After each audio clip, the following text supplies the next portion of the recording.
When I think of agency, it's small, it's subtle. It's where can I start with myself? There's no overlord that's kind of stopping you from being able to look at your finances. We're just tracking to see how much wealth you actually do have available, because there is some wealth there, right? But you won't know unless you look at it. But really, when we think of agency, it's really just starting within. It's small shifts that you actually have control over, not the things that you don't. It can feel overwhelming because there's many different pathways towards building wealth. Mainstream mental health is flawed, and I'm pulling back the curtain. I'm Andrea Clark, a former family therapist who walked away from the system to expose the truth. After my own journey from medication maze to holistic healing, I'm here to challenge the status quo and reveal the mental health truths most people don't know. The truth about mental health is your radical roadmap to wellness. Raw stories, expert insights, breakthrough solutions. This is where traditional modalities end and real healing begins. Morgan Blackman is a holistic wealth coach, writer, and speaker who helps female professionals and entrepreneurs confidently build wealth that is in alignment with their values, vision, and energetic design. Her signature approach blends spiritual insight, wellness practices, and practical financial strategy, empowering clients to manifest lasting success while healing from the emotional blocks that often stand in the way of abundance. A self-taught investor with 7+ years of experience and a minimum consistent 20% average annual return in stocks. Amazing. Morgan brings both grounded strategy and intuitive insight to the table. She's also certified as a trauma of money facilitator and is currently completing her master's in counseling psychology at Yorkville University. This is to deepen her ability to support clients through fear, guilt, and limiting beliefs around money and resourcefulness. Morgan's work has been featured in Refinery 29, Thrive Global, Medium, and LowestRates.ca.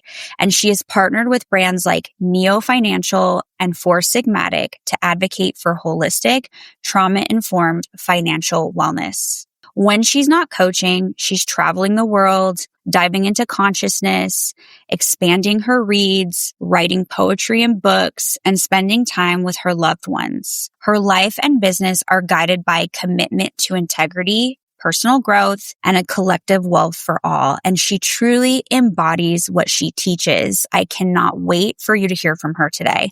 Let's dive into it. Hi, Morgan. Welcome. Hi. How are you? I'm all right. I'm good. It's a beautiful day outside, and I get to be with you having a beautiful conversation. I'm so pumped you're here. Yes. Okay, so Morgan, you are a holistic wealth coach. Can you tell everybody what that means? Like, what exactly does that mean? Yeah. So, for me, I mean, if we look at what wealth is, it's really embodying the abundance that comes with life. And more specifically, people will automatically, attach wealth to finances. So that is mainly, the work that I do, and it's centered around finances. But then I also want to ensure that I blend in, a holistic sort of framework and outlook towards how we navigate our relationship with money. And so that would look like weaving in both wellness and spiritual principles. And so that's sort of where the holistic piece of the wealth coaching comes in. So really just bridging the gap between finance and wellness so that we can just improve your overall well-being through the ways in which you navigate finances in a way that's in alignment to you, right? Because the ways in which people navigate finances is going to look different based on your values and your overall mission. And so that's really the core of my work, ensuring that we blend the two so that, that we find the most fulfillment that you can out of your experiences with money. Oh, I love that. Okay. What made you decide? Oh my gosh. Okay. Coach. And there's like 3 stories in one, and I'm always like, which one do I start with? So specifically like the finance piece, I guess like where I got the capacity and the skills in order to eventually, I guess, call myself an expert was in university. I started investing. I had a close friend that she was in orbit with someone who was investing and sort of teaching her the ropes. And she was starting to speak to a financial advisor at her bank. And like we had grown up together. We went to like the same middle school, and then we university reconnected and became friends again. And she's also a Black woman. So it was like, and she also didn't really have like lots of money, right? So it was like, well, I always thought like in order to see a financial advisor and to start investing, you had to have lots of wealth. And I'm like, I know you're broke just like me. Like, university, we're kind of just living off of government funding or like loans and things like that. She maybe was working part-time, in the summers and stuff. So I'm like, where are you getting all this money to invest? And she was like, I don't have like that much money, but she's like, you actually don't need that much money to invest. She said, as she was having conversations with her advisor, she realized even just starting with like $500, like small amounts, having her money work for her was all that was really necessary and needed. And I was like, okay, like if you can do this, I definitely can do this too. Yeah. And that was sort of the inspiration for me, starting to go down this financial rabbit hole of like, how can I start to really take my finances serious? Especially, like this was probably like third year university. So I knew like eventually I was going to be graduating and I would have like a lot of debts kind of waiting for me at the end of the fourth year. And I was like, yeah, like I kind of want to set myself up for success. And so that was when I kind of started, reading books on finances, investing, and just Google. Google was my best friend. And I got to a point where I was really confident. By the end of that year, I had saved up about $5,000, which like, you don't need to save $5,000, but that's what I wanted to do. Cause I was like, the more money you kind of put into investing, the more you kind of get back. So I was like, okay, I want to start with a lot. And then I invested $5,000. And within the span of a year, I was able to just double that to $10,000 without like adding in any extra money. It was just like whatever sort of investment products I chose, that's what I was able to get back. And so that totally shifted my mindset around like money and what I was capable of and wealth, like having money compound over time and have it work for you. And yeah, within, I guess, like the span of 3 years after that, I had graduated, got my first job, and I started to work on other financial goals and feats. I always say like I kind of started backwards because usually you're supposed to like, start saving first. And then once you kind of build up this emergency fund, then you kind of start investing. But I had started investing first and I still had all this debt. So it was like, okay, I also want to start paying off my debts and like building up an emergency fund. So those were some of the other things I did within the span of those 3 years. And I just became very empowered, just as a woman. I think there's this belief that like women aren't supposed to be good with money. And it was like, no, like I'm only like 22, 22, 23, making these strides in her finances. And I wanted to just empower other women to know like you can do it too. It's actually really not that hard. I think it's just, gaps in financial literacy and mindset that really just holds us back. And so that was when I kind of had the idea to start. This was like during COVID 2020, 2021 to start an Instagram account and just start sharing my financial journey and just educating women. And then eventually I realized I can turn it into a business by actually counseling and helping women with their money. And that's how I became a coach. Amazing. That's an incredible story. That I was going to ask you how old? Yeah, super young. Yeah, 21. Yeah. I mean, how incredible. Congratulations. That's Thank really you. amazing. Yeah. So I want to go back to something you said about wealth, right? Because a lot of people, when they hear wealth, they only think money. And obviously money is a huge piece of wealth. But I'd love to hear your perspective about what wealth really is outside of money or, in conjunction with money or whatever. Yeah. Yeah. I like to see wealth as just like an excess. So an excess of money, an excess of quality relationships, time, health. Even if you look at the word wealth, it kind of has the word health in it too, it's just like the first letter or so that switched out. And yeah, in order to have money, there needs to be a quality aspect of your health and being able to show up, right, to your work and job.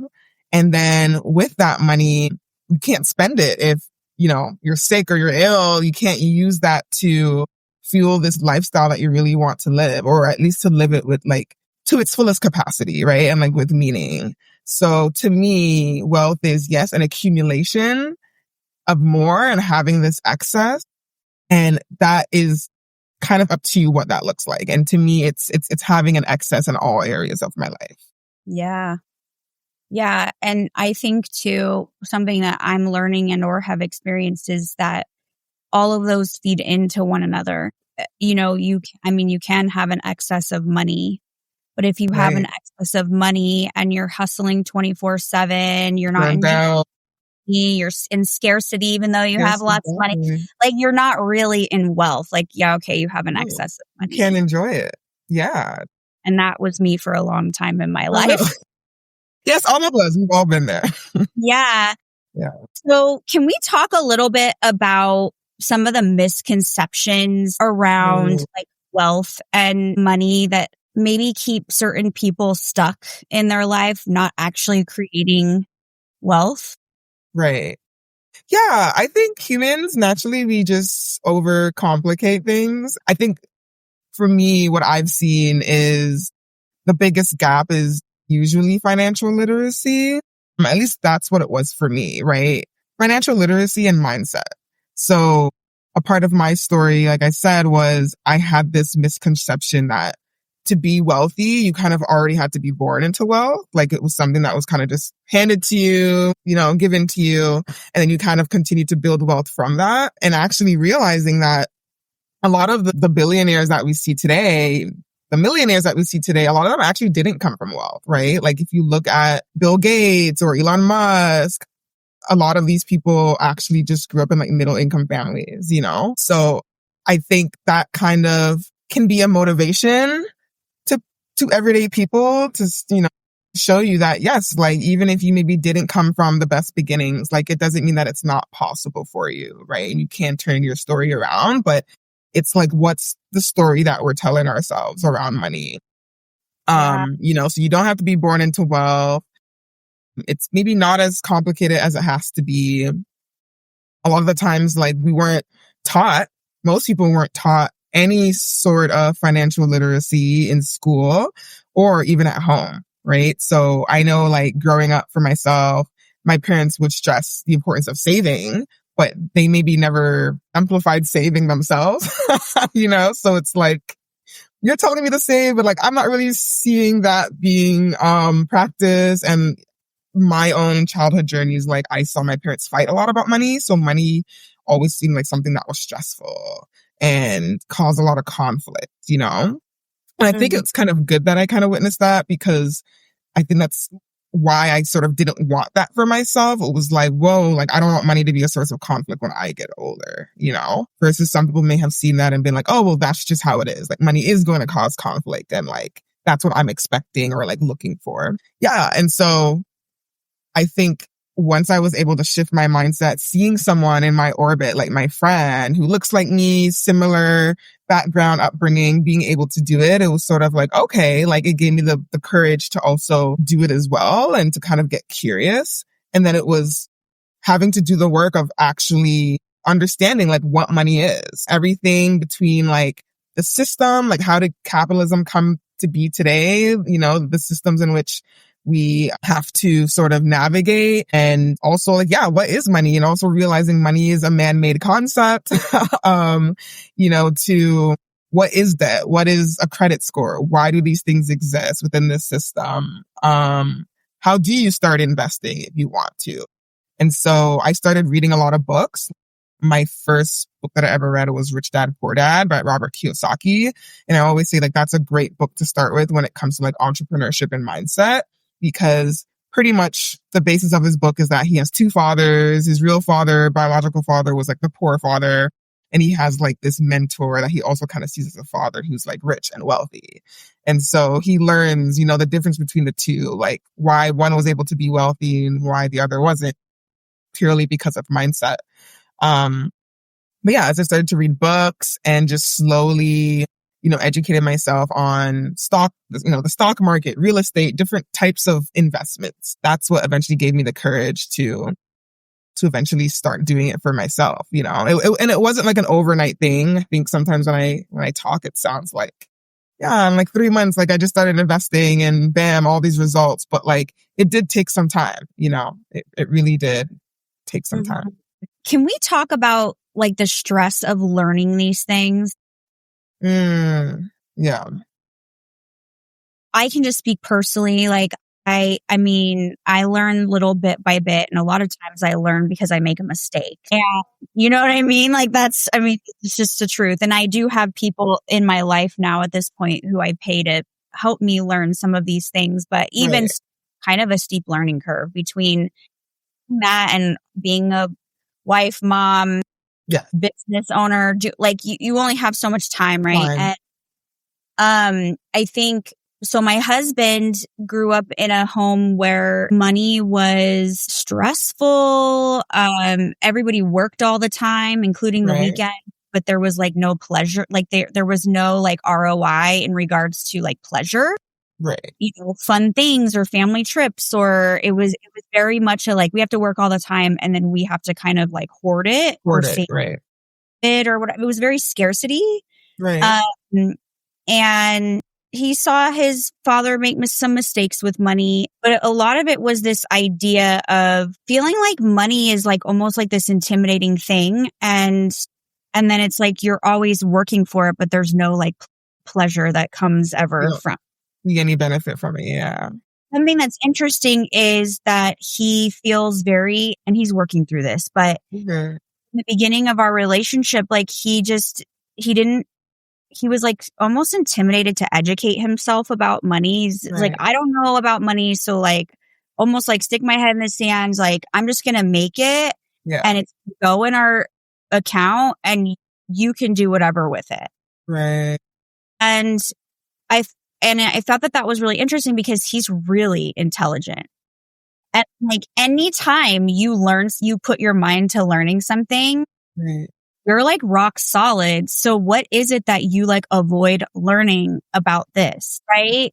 So just as an example, I feel like sometimes people are just even intimidated. It's like they're intimidated to learn, but then it keeps them in this one down position, right? Like, yeah, it's like, it sounds very much like the, when we talk about attachment styles, like an avoidant kind of attachment style where it's like 1000%. He's avoidant. Yeah. It's like you just shut down, freeze at the thought of just money.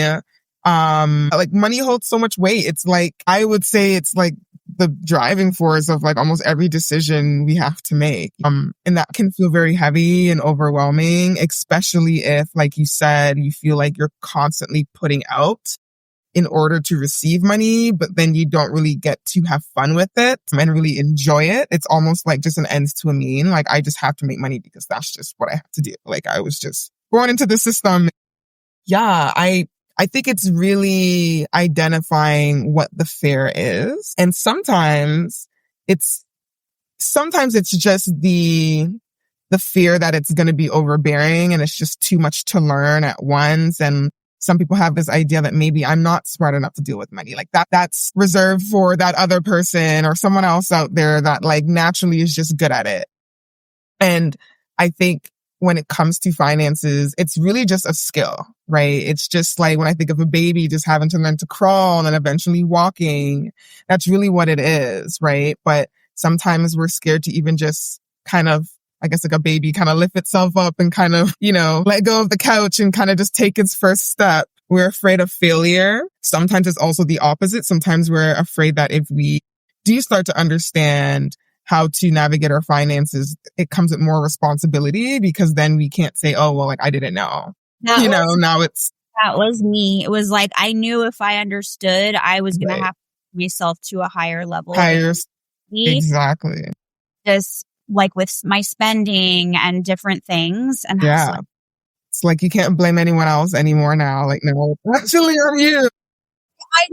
I know beyond a shadow of a doubt, I need to create structure for my money, I don't want to face that.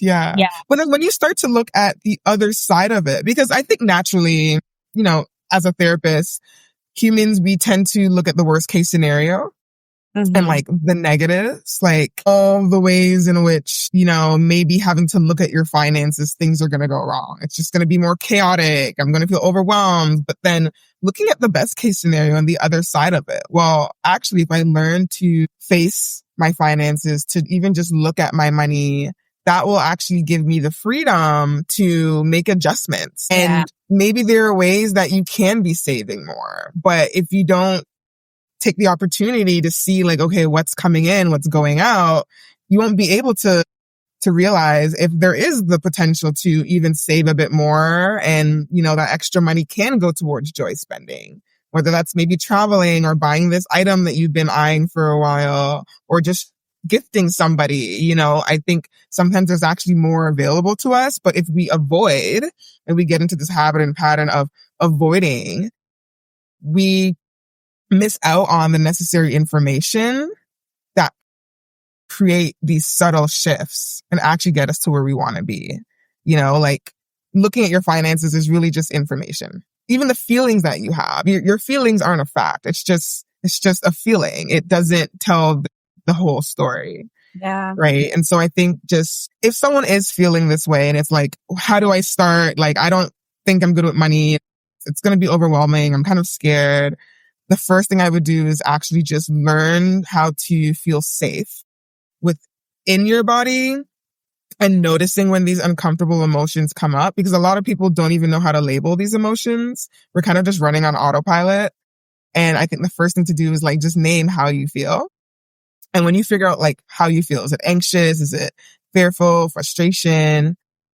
Start to unravel that and figure out like why do I feel this way? Like, what's the story behind this? And is that story even mine?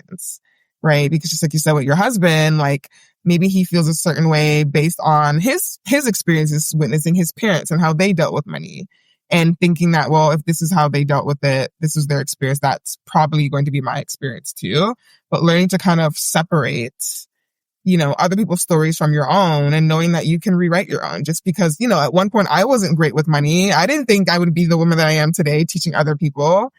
And you just get to a point where that was actually something I wanted to add to when you were asking me like how I kind of got to where I am today. Prior to even starting to have those conversations with my friend about money, I actually went on like I would say like a year or two before, I had this grand spiritual awakening where I started to really work on myself. I had left this like toxic sort of ship. It was my first time that I had ever kind of like been in love or had dated anybody. And yeah, he was like 10 years my senior. It was just like really toxic dynamic I got myself in.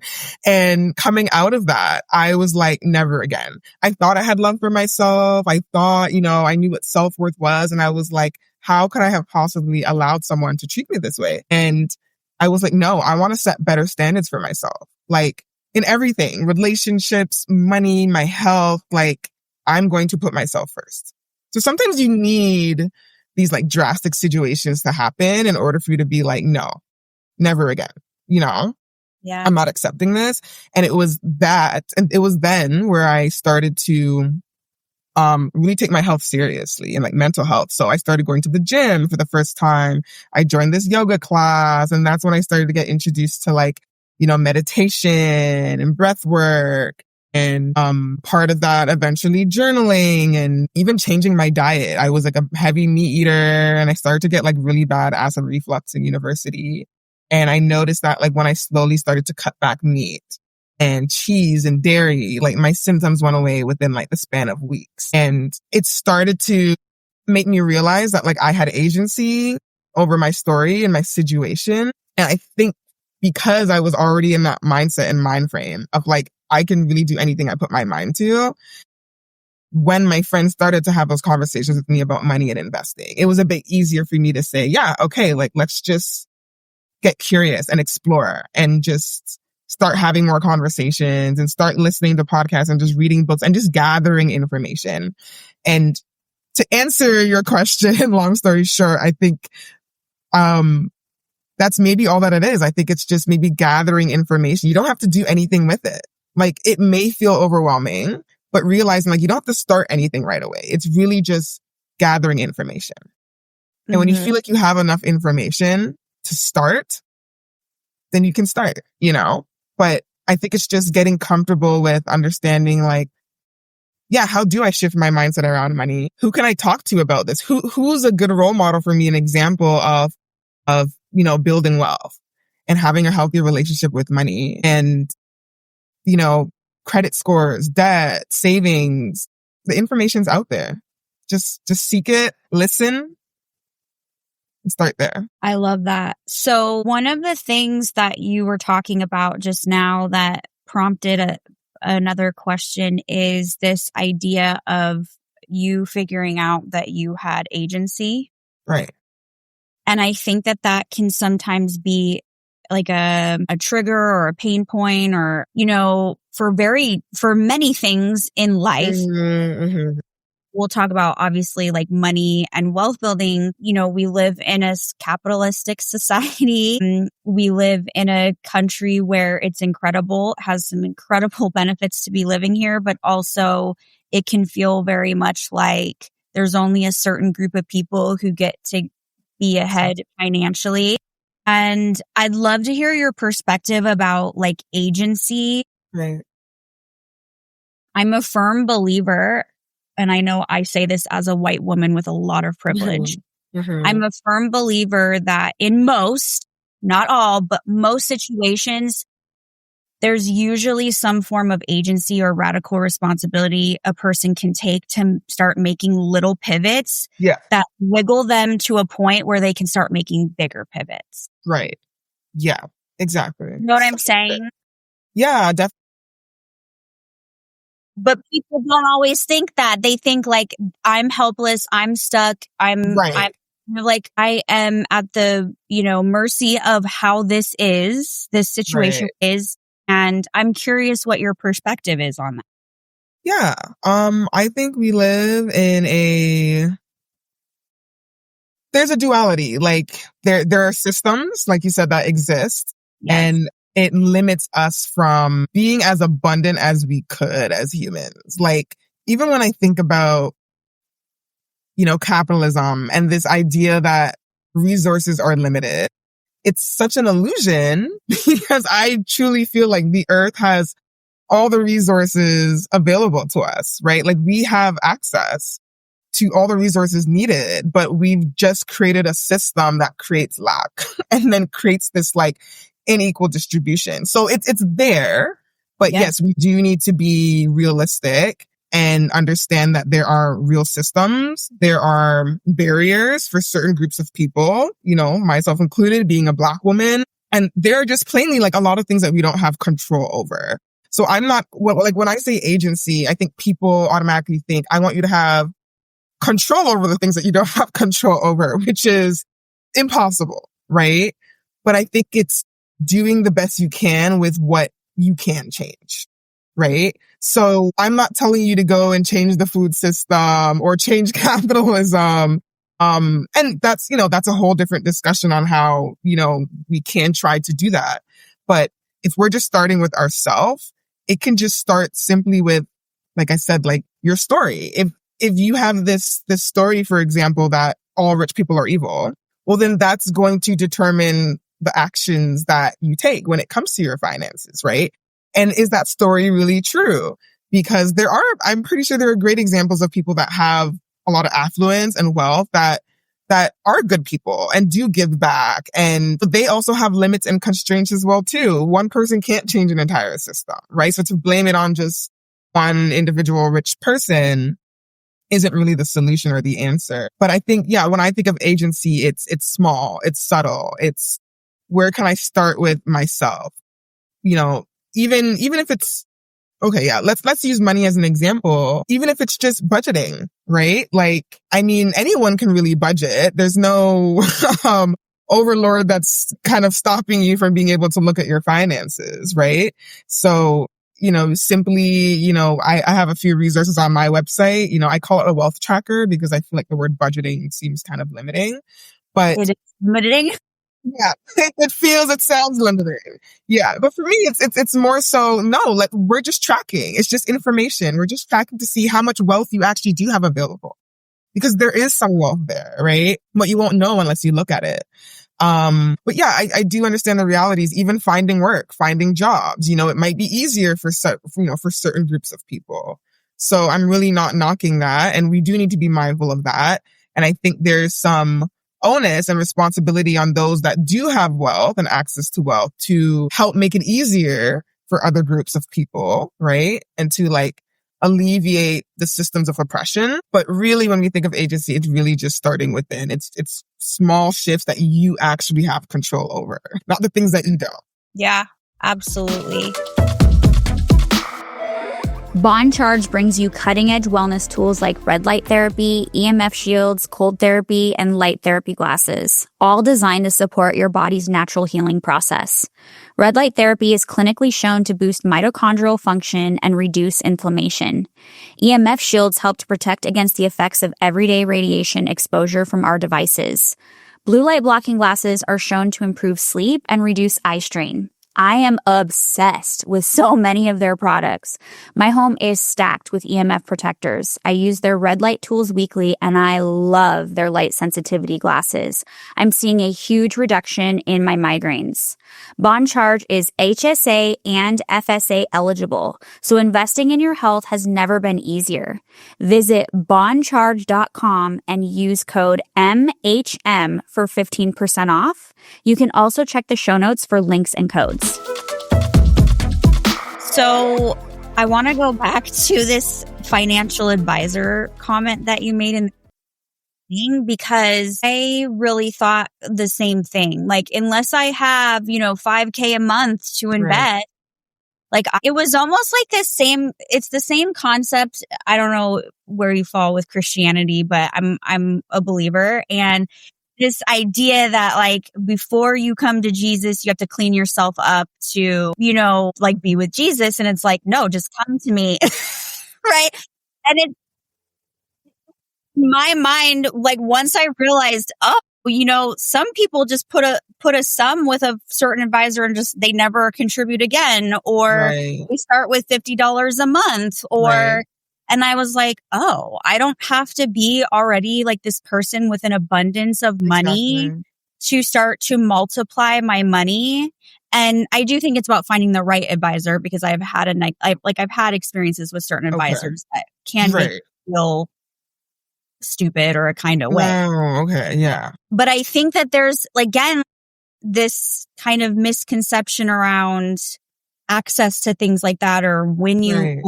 When you should do that, or you have to make it or something before you do that, or whatever. You know what I mean? No.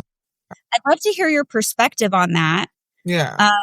And maybe, because I know that you're a coach and you work with specifically a lot of women, right? Right. Yeah. What do you hear? What kind of patterns do you notice when it comes to people thinking they can gain access, or when they should gain access to resources? Yeah. Yeah. Yeah, it can feel overwhelming because there's many different pathways towards building wealth, right? There's no one way. And I think I think that's why a lot of the work that I do with my clients is first getting clear on what does money mean to you? What are your values? And ensuring we get really clear on that before I figure out what's the best pathway. So it's specifically when it comes to investing, most people, the traditional way would be to go, find a financial advisor to help manage your finances for you. But now that's sort of shifted with, the rise in AI and all these digital platforms and apps. Now we have something called robo-advisors. So it's investment platforms and apps that sometimes come with financial advisors attached to it. You can contact a financial advisor through it, but it's all remote and digital. And really, it just takes into question what your goals are. So are you trying to invest for retirement? Is it maybe for a down payment? Is it, like a short-term or a long-term goal? What's your level of risk? Like these are some of the things you have to know about yourself prior to even going into investing. And then based on how you answer that, it will build out this like portfolio for you. I usually say, so with investing, people think that like there's two ways to do it. So you can invest on your own. You can be the person that chooses your own stocks, right? So a stock is just like pretty much ownership through shares of a company. So Amazon, for example, if you want to invest in Amazon, they have a stock price or a share. If you buy one share, you technically have one piece of ownership of the company, which is exciting, right? Like to think that, I'm standing on something that I believe in, its mission, and I can also be rewarded for it. It's such a amazing kind of idea and concept, but most people don't have the time and the capacity to invest on their own, right? No, I see it all the time, and I'm like, I'm not in that place at this point in my life where I can learn all this. I'd love Exactly. It's a lot to research the stock beforehand. How do I know I'm picking the right one? Building out your own portfolio. So mainly what I suggest to people is to have someone manage it for you. That's like, and that should be the main strategy, because most people that actually try to DIY invest aren't actually as successful. Like it's actually really hard to be a DIY investor. Most people kind of fail at it and like blow all their money. So I always say best practice, start with someone who can manage it for you, because you probably won't have the time to do it anyways for yourself. And you can choose. It's either going to see a financial advisor or maybe starting with like a robo-advisor platform. If you go to see a financial advisor, like you said, that also sort of takes some research, but like discernment, I would definitely say like shop around, because like you said, not everyone might have your best interest. Everyone has different personalities. And so it's like, finding someone that you really just vibe with and like truly understands who you are as a person and what your goals are, and kind of take it from there. But yeah, I definitely would suggest to people have someone manage it for you. And then like, even if you're working with me, a lot of like my one-on-one work or like my long-term coaching is more for people who are like, okay, I want to start learning how to like do it for myself. Because sometimes it is fun to just like actually buy a stock and like a company that you actually really care about and you're excited about, and like also wanting to learn how to do that too, and how to do that safely and strategically. So yeah, I would say that's kind of, I guess, how you could start if it does feel overwhelming in the beginning. Yeah, absolutely. So with the women who you work with, what would you say are their top, 1 to 3, if there's that many? Yeah. Like stressors and or kind of challenges around money, Right. these types of things, right? Because I do think that there's there's things that come with having money or wanting to build wealth that can affect our mental health, right? Our stress, Yeah. What are some themes that you see when they first come to you versus after they've been working with you? Right. Yeah, I have different types of women. So one sort of ideal client would be the entrepreneur. So she's, running a small business and she's just like not making enough income. And that's really the stress. It's like, I need to eat this month, I'm not seeing enough coming in. How can I build a business that's a bit more sustainable, that has a bit more consistency when it comes to income? Or how can I just get creative in how I create different forms of income within the same business or in creating, different sort of businesses. So that could definitely be like a frustration for some women. It's like, I just need more money. And even outside of someone that has a business, I have women that come to me that are just, professional women working a 9 to 5. And there's still that, not really the consistency piece, but maybe it's more so like, I'm just not making enough. Like I'm stressed about, these piling expenses. I feel like I'm trying to get ahead. And every time I do, it's like I take 10 steps back. And yeah, it's like, I know I have this much money available to me, but like, I'm just not seeing it, kind of similar to your husband's maybe story of just, I'm just not seeing it. I feel like I'm just working for the sake of working and I'm not able to enjoy my. So with that, is it teaching them how to navigate the personal system of their own money and then navigate the system of the world we live in? Is that kind of you? Yeah, so it's a bit twofold. So I like to look at ways in which, even within the system, how can we make more? So for someone who's maybe already has a job, and without, burning yourself out, because, I could easily say, okay, well, maybe take on like another part-time job on the side or start a side hustle, but that feels very overwhelming for me too. It's like, I don't have enough time. Like, so if you are already working a job, looking at ways to, and this isn't something that's an overnight thing, but ways in which you can improve upon certain skills to maybe ask for a raise or a bonus, maybe towards the end of the year. Eventually maybe even just seeking, as you're still working in your current employment and role, maybe it's just getting real and saying like, I need to find a better paying job. And maybe it's searching for a better paying job while you're at the current one that you're at, and still developing those skills in the back end for that next job. And then someone who maybe, has a business, like I said, just getting creative and like how we can grow your income. So I've had women that had that, or maybe also coaches, and sometimes it's simply just doubling their rates, maybe they're charging too low, and simply by doubling their rates, like I just made twice as much for the month than I normally did before. And obviously that kind of takes some mindset work there too, and believing that they could charge more, and, it always comes back to mindset.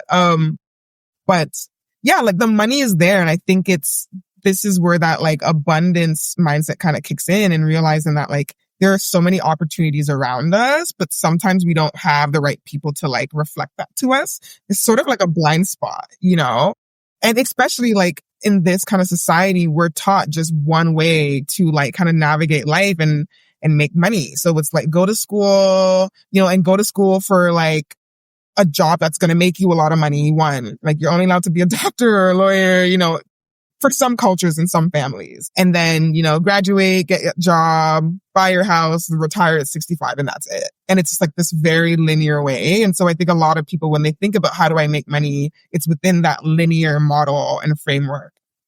But also another way to, address maybe people that are like, I don't have enough money. How do I make more? Like, what do I do? I also say minimizing your expenses. And some people don't like this answer because this is where, it starts to feel very like compromising and sacrificial. But a lot of the times we're actually spending on things that we don't need to spend our money on. We're spending our money on things because maybe we're trying to live a certain highlight reel. We have certain influences around us. So I always like to give this example of like when I was younger, knowing what I know now, I could have saved so much money, like in high school, even when I got my first job at like Tim Hortons. At the end of the year, my dad's an accountant. We would look to see like how much money I made, and I would make like 20 grand for the year, like as a 16, 17-year-old. And I'm just like, Andrea, like, where did all that money go? 20 grand. It's about my own money. I totally feel what you're saying. Yeah, like I'm living at home. I don't have, to pay no mortgage. I have no responsibilities. And it's like, I spent all that money on makeup, food, like, and if I was just more responsible with it, if I realized like I could have actually saved even half of that, I'm not saying I have to save all of it, but even half of that and invested that, maybe by the time I had graduated university, I would have had like all my tuition paid, Yeah. I would have like reverse engineer it, but I just didn't know better. And so that's also why I just say sometimes it's just the financial literacy piece. Like we just don't know. And so we're not able to make better decisions, but getting really clear on like your spending. Do I need to be spending this much money on, especially like the foundational expenses, like housing and food, transportation? There's a lot of expenses in which we feel like we have to do it this certain way when you don't. So, for example, housing, you don't have to live in like a major metropolitan city. I mean, like if your job is located there and that's how you're making an income. But, we see this right now in the age of AI, and even with COVID, a lot of people shifting to remote work and realizing I don't have to live in a major city if I'm working remotely. Or, a small business owner or coaches like ourselves, like I can work from anywhere in the world. And so I can actually choose to maybe even live in a country where housing is way more affordable. And in doing that, I can actually create more space for money to go towards other things, to now save, to now start investing. Transportation. I always kind of felt like out of all my friends, I was the first one to get a car, and I really needed a car to get to my place of work once I first graduated, because it was like a few towns out. But, if you're working in a major city, you actually might not need a car, public transportation, subways, buses. But there's like this idea that like, oh, I can't be caught taking a bus, or like, sometimes we create these own stories in our head of like, what are other people going to think of me because like I don't have a car. And like, I used to be that person that would judge people, especially like in dating, like, maybe men that didn't have a car. It's like, you don't have a car. Like, I can have a car. You don't have a car, and I have to like pick you up to go on a date. Like, it's just, like, it just doesn't look good. But if you think about it, it's like, if we get out of our heads, out of these stories that we tell ourselves and trying to like impress other people, I think people could actually be saving a lot more than they think. Yeah, these hard lessons I've learned, I would say in the last like 5 years about making decisions about clothes I buy, right, or certain external things, and like what was my true motivation for that. Exactly. And then the other thing, just like, we're not willing to sacrifice like our date nights, for example. That's really important to us. But something that we've talked about a lot is like we spend too much money on convenience, like takeout or whatever. We had a work day. And it's like, if we just are more disciplined and food prep, which is also just better for you. Exactly. You know what I mean? So something that we've done is we food prep and we make double and then we freeze. Right. So that, if it needs to be fast or it needs to be extra tasty, like my daughter the other day is like, do we have some of that potato cheesy stuff? She's talking about ham and scalloped potatoes. And I'm like, yeah, I have it frozen. So, you know what I mean? It's like, there's little things you can do to cut out expenses that pile up, right, without fully compromising the other things that are important to you, right? Yeah. And I'm so big on that.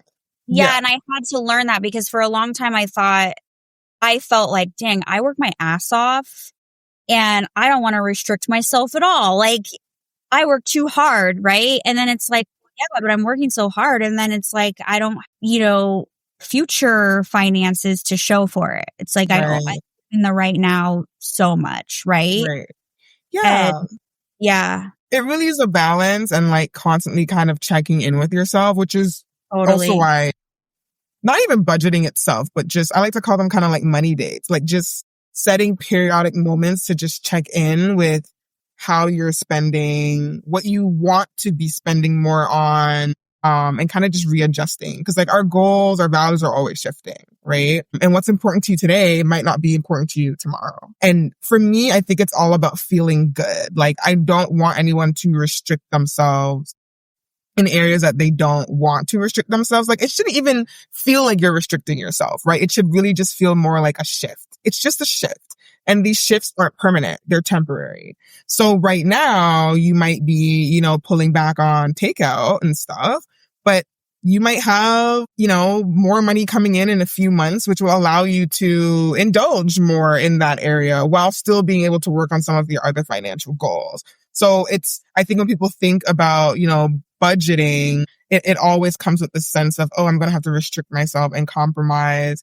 But sometimes that compromise gets you further, and the compromise can still feel good once you know that like it's temporary, it's not forever. And if you don't want to compromise, like I had a call with a lady the other day and she's really stretched thin, like just has a lot of debt coming out of like this like toxic relationship. And I could see that she could save a lot more money if she maybe shifted where she was living or how she was living.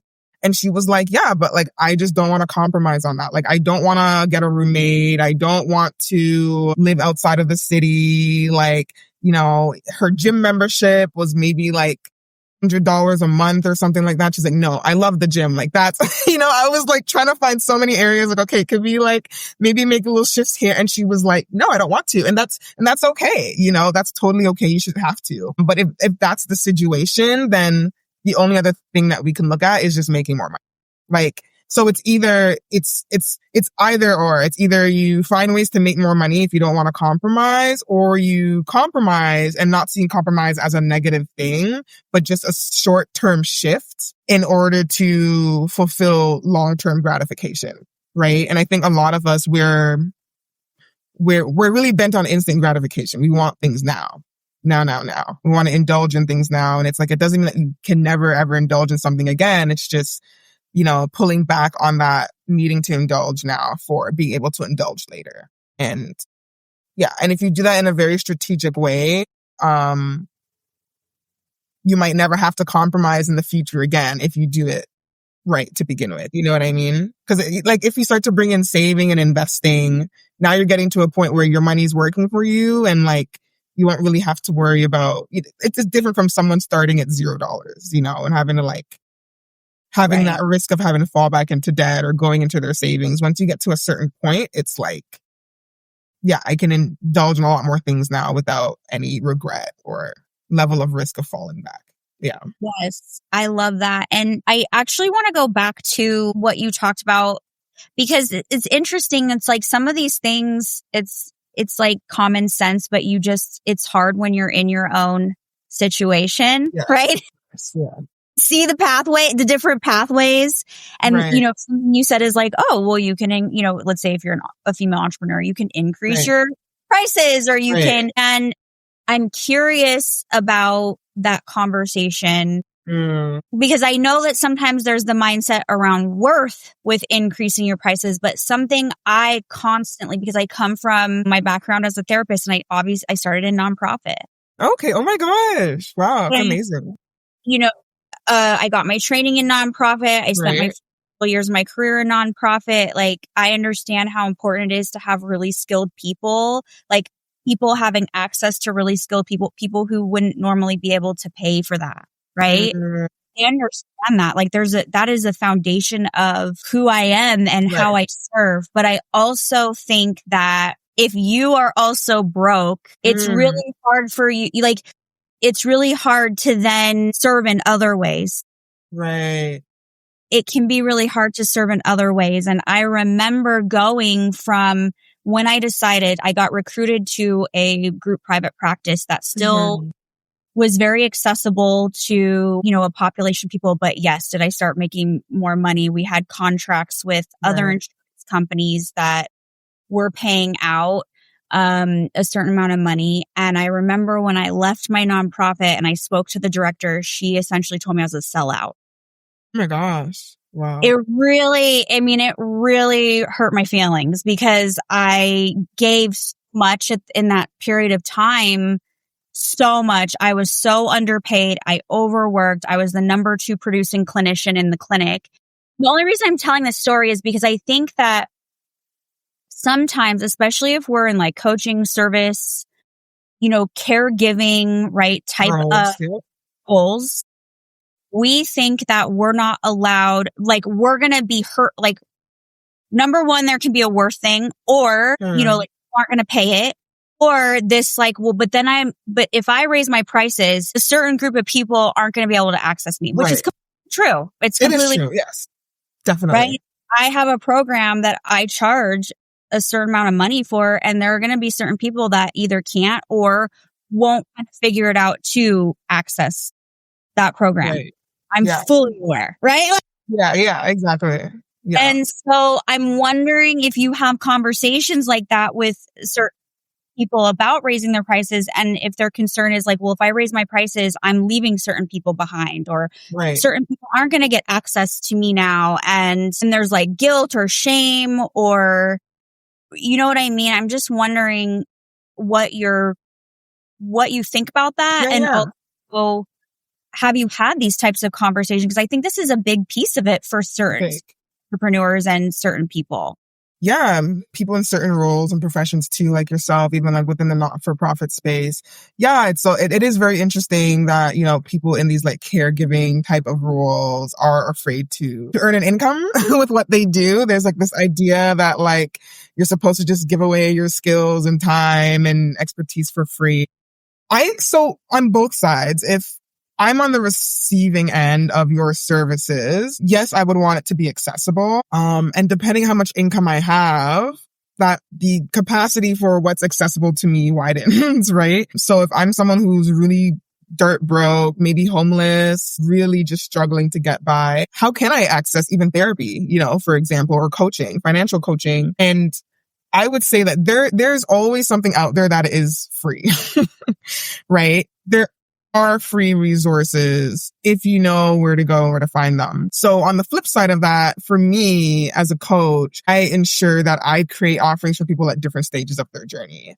So I do have a lot of free resources. I have a YouTube channel where I talk about these things for free. This podcast is free. So, I think that's what kind of helps me to loosen the grips on shame and guilt and not, being of service to like humankind and like helping, but at the same time, like I can only help for free for so long. Totally. And so that's when I slowly do start to charge for some of my services. And I think this is where it's kind of up to you and how you price things. I don't really believe in pricing things at where you're at what you think you're worth, because that's very subjective. And I don't really believe in this idea that we should even attach a price tag to like who we are and our worth. Like, like we're priceless if you think about it, we're all valuable in our own way. So to me, it's more about reverse engineering what your lifestyle is or what your desired lifestyle looks like and pricing your services or your skills and your time based on that.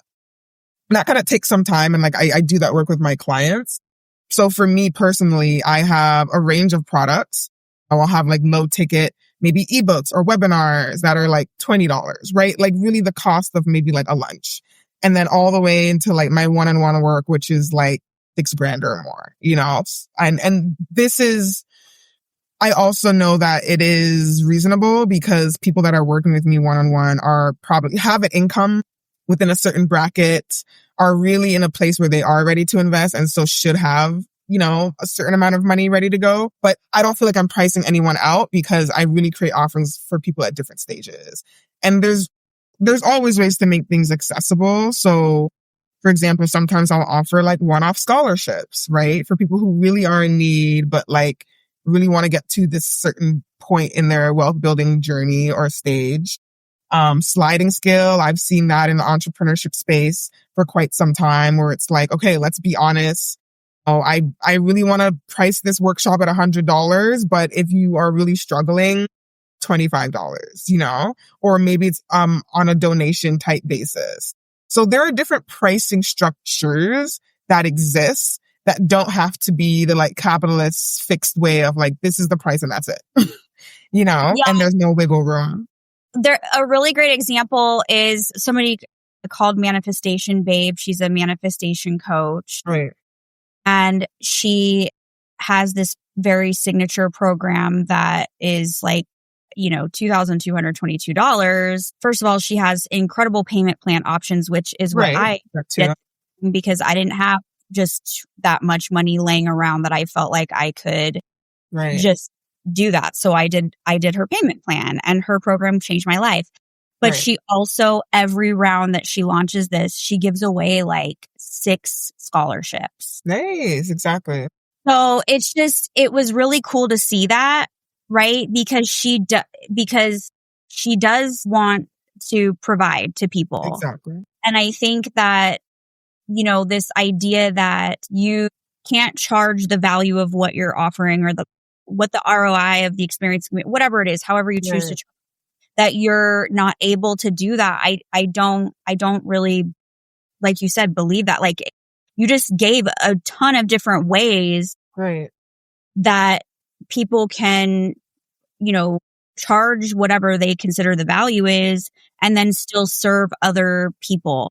When I was at the peak of my career as a therapist and running private practice, I made really good money and I charged what I felt was the value of the service I was providing. However, I also gave away a certain amount of spots to people via my church for free therapy. right? But I wouldn't have been able to do that if I was charging the minimum and I was like barely really Making getting it. by. You know what I'm saying? And so I think sometimes it's like perspective, like a perspective shift Yeah, definitely. around these things. You know what I mean?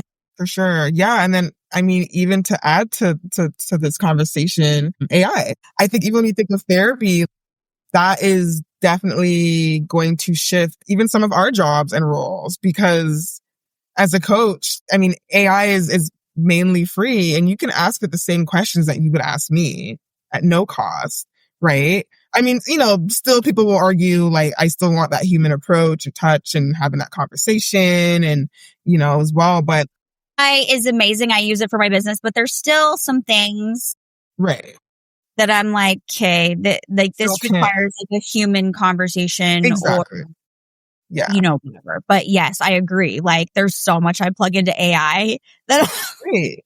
I'm like, I don't need this person or this person or this. Anymore. Yeah. It's great. Like I at one point was working for this email marketing agency. So I had kind of taken a bit of a break from coaching in like 2022.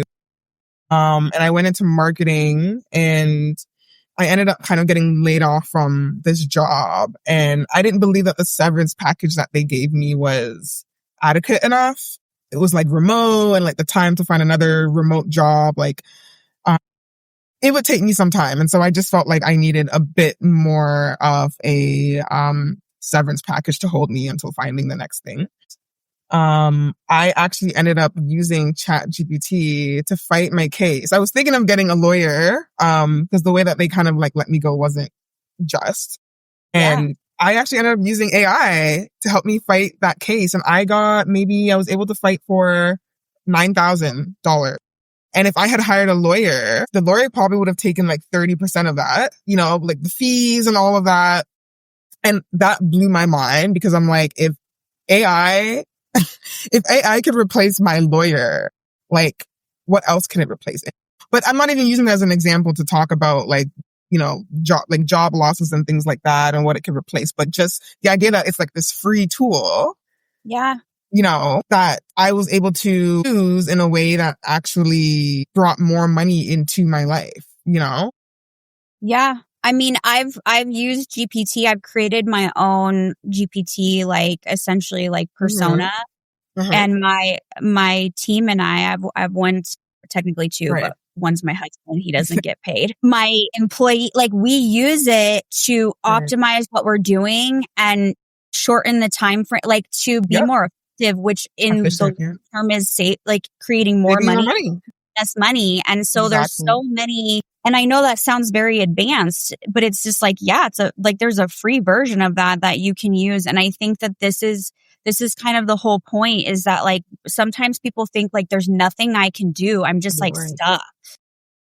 It's like, no, you're not. Right. And I get it. Like that's part of why I do this podcast. I was actually praying this morning and thinking a lot about things in my business, and made it very clear to me that as of right now, this podcast is not something to be monetized.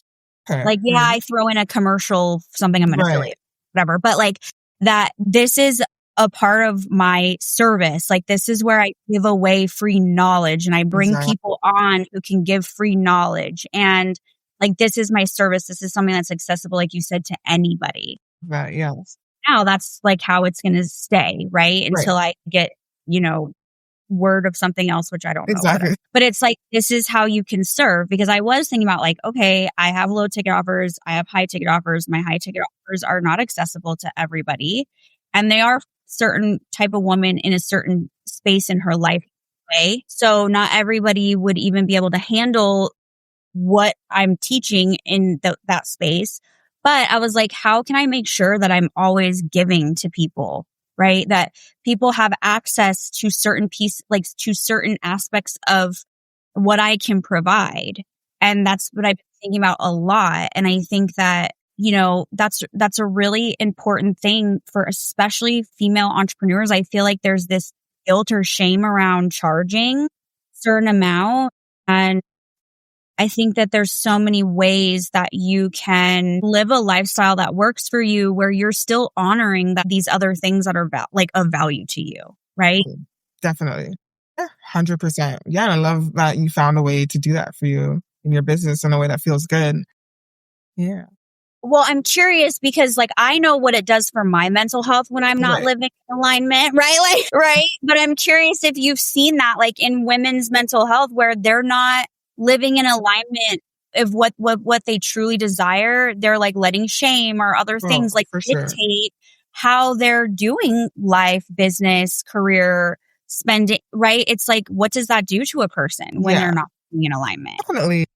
Yeah, oh my gosh, definitely, you are going to be less fulfilled, less happy, mainly because you don't think that there's more available to you, or you are afraid what having more could bring. Yes.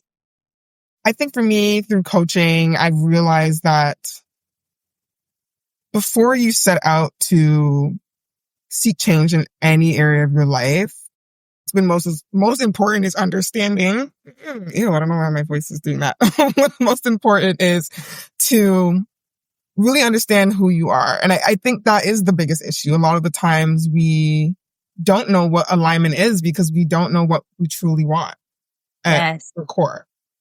And what we think we want is what other people want for us. Coming back to this again. But or what we see on Instagram. What we see on Instagram and TV and just our friends. Yeah, there's just so much external influence. And I think getting clear on who you are, what your purpose is, what lights you up, what feels good. Like so much of what we do, how we spend our money, the jobs that we choose is not coming from a place of like what truly feels good to me. It's what is going to look good to other people and please other people around me. And so that is why the first thing that I do with a lot of my clients is the mindset piece, but also like, what are your values? Yes. What do you value? And you can value like 10, 20 things. Like I value a lot of things, but really like niching it down to like your top 3. And so anything that I do has to be in alignment with that. So my top 3, I feel like it's kind of shifting, but spirituality, health, and wealth, like those 3. And anything that's not in alignment with that gets put in the back burner. I don't prioritize it. And it helps me to know, like I don't really have that issue as like so much of an issue with the shame or the guilt because I know like, no, this is what I stand for. And I'm not entertaining my time and effort into things that go against what I stand for, And so, yeah, it's really just that really getting clear on like, what are my values? What's important to me? And that is now where you can find alignment because now you can reference everything that you do in your life back to those 3 core things. Or whatever core values that you have. And then it releases the shame or the guilt. Like you said, maybe one of your values is being of service, and so you're doing that right now. And I think knowing that, okay, I'm already applying one aspect of my business to being of service.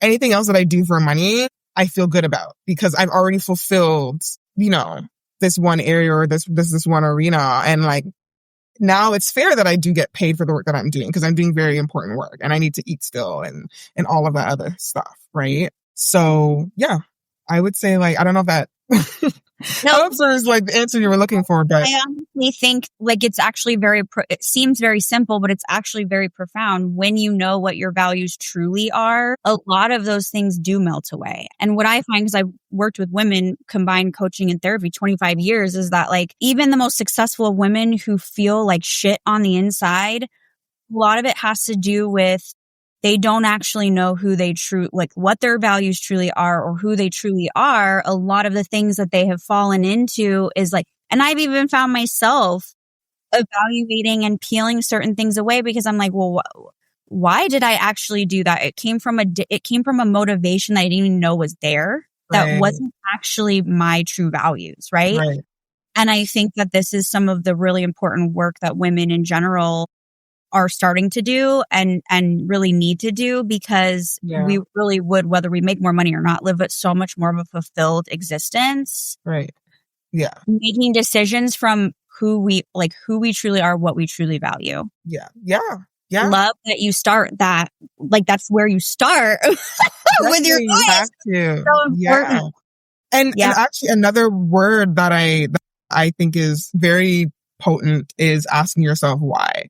So like I do this activity with my clients where like we'll list out some of the goals and things they're working on. You know, maybe they want to like buy a house or be able to like travel and work remotely.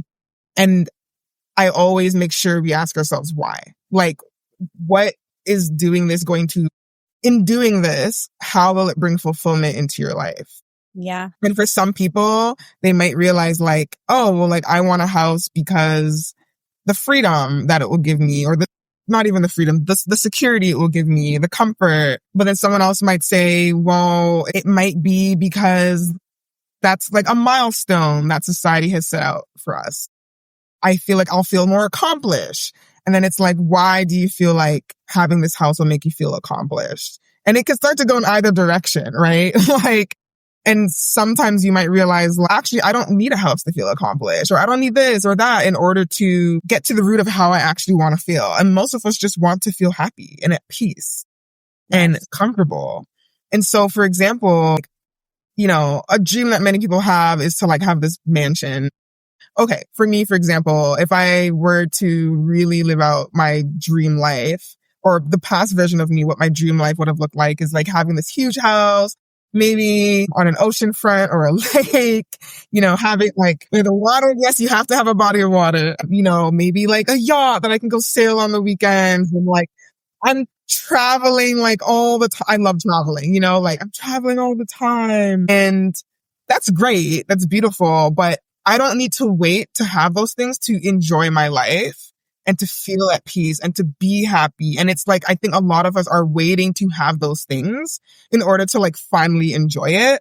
And it's like, no, how can we actually learn to enjoy our life now with the little that we might have, or the just enough that we might have, or just, you know, not quite there yet money that we have? Because like you said, like sometimes acquiring these things don't really change how we feel internally. And we start to realize like this was just a facade. It was something that we thought would have brought us happiness, but it really was just appease someone else. And if you think about it in the grander scheme of things, like having a mansion is no different from having a tiny house in the sense that both still provide me security and comfort. Yeah. It's just one is just in excess. Yeah. Right. And I think that's really the trap. I think a lot of maybe rich people or wealthy people fall into that, this idea of like wanting more and more and more and more. And it's like, you've already fulfilled your basic need. And all humans, all we really need is just a roof over our heads, food. Like when we think about like physical survival and connection, those are like the top three. And a lot of those things don't cost anything, but like you can find ways for all three of those things to not cost anything. Like teenagers do it. They're living with their parents. They don't have to worry about a mortgage, and they're, you know, the food is provided for them, right? And they have connection. They have family, friends. So I think it's like getting back to the root of like the physical core human needs, and like, how can you have access to that in the most affordable way possible, and knowing that anything more than that is just a plus. It's a bonus, but you don't need to bring in shame and guilt for having things that don't actually fulfill your core needs, right? Like that just becomes the illusion. And then we create all these hard and difficult emotions that create mental distress and sometimes mental illnesses because we are thinking that we need to live our life a certain way when you don't necessarily need to. It really comes back to being at home with yourself, truly getting to know yourself, why you want things, and really getting clear. Like, is your why healthy? Is it a healthy why? Or is it wrapped up in someone else's illusion? Yeah. It's such a powerful thing, and it's completely free to do that for yourself. Like that's something you can do for yourself that you don't even need anybody else. Like just asking yourself those questions and reflecting. Exactly. Okay, I could talk to you for hours, but we've already gone long, and I want to respect your time. So tell us where we can find you. Like, where can people go follow you? What is your website? It's all going to be linked in the show notes, but I always like to have people say it, right? Definitely. My website is just my name, Morgan Blackman. Just want to make it really easy for people to find me. And my YouTube channel, that's mainly where I love to show up right now. So yeah, my YouTube is at Morgan Blackman as well. And then you can also find me on Substack at the Wealth Letters. So that one you might need to put in the show notes because it's a bit hard to spell, but the Wealth, so UELL, and then I do brackets, TH brackets, letters. So it's kind of my branding there with Wealth. Okay, amazing. I've learned so much from you today, and you've given me personally so much to think about. So that this episode is going to be highly impactful for everyone who listens in. And I'm just really grateful for your time and all the work that you're doing in the world. I appreciate it. Thanks for having me, taking a chance with me coming on. And yeah, I really do hope that this is helpful for people. There's so much more we can still talk about, but yes. No, we'll have to put you on for another episode. I love that. Anytime. All right, guys. We'll see you in the next episode. I am eternally grateful you tuned into The Truth About Mental Health. If this message matters to you, please spread the word by subscribing, leaving a 5-star review, and sharing with someone who needs this knowledge. Let's keep reclaiming our mental health together.